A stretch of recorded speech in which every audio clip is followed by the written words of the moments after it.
Karoline Leavitt says Trump admin will not tolerate early release of a legal immigrant who killed 2 teens.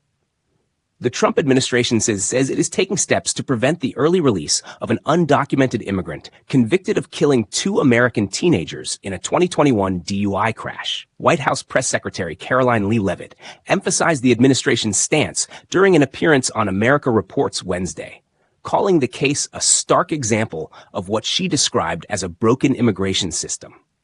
President Trump is not going to tolerate illegal immigrant crime, Leavitt said.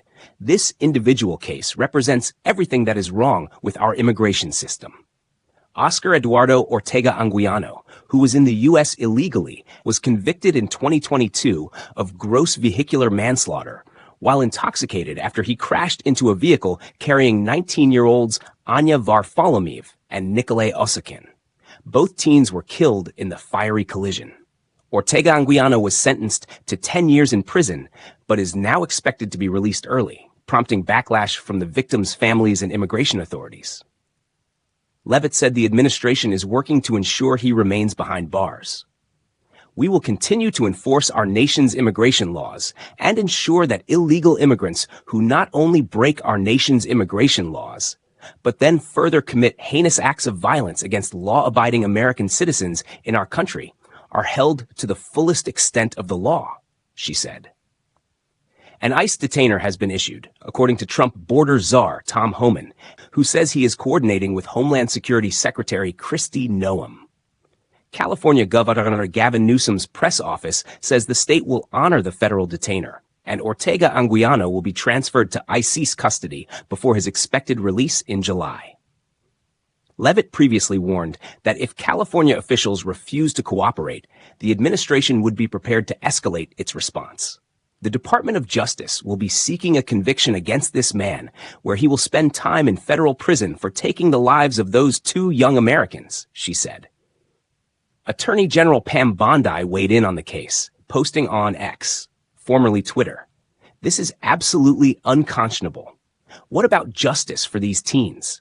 What about the rights of their parents? At the Justice Dept, we'll work with ICE to make sure this illegal alien receives full punishment for his crimes. Leavitt argued that Ortega Anguiano's case highlights systemic failures, noting his previous 2 deportations. This individual was twice deported, but was allowed back into our country by the previous administration, took the lives of 2 young Americans, and is now barely facing any consequences, she told America Reports co-hosts Sandra Smith and John Roberts.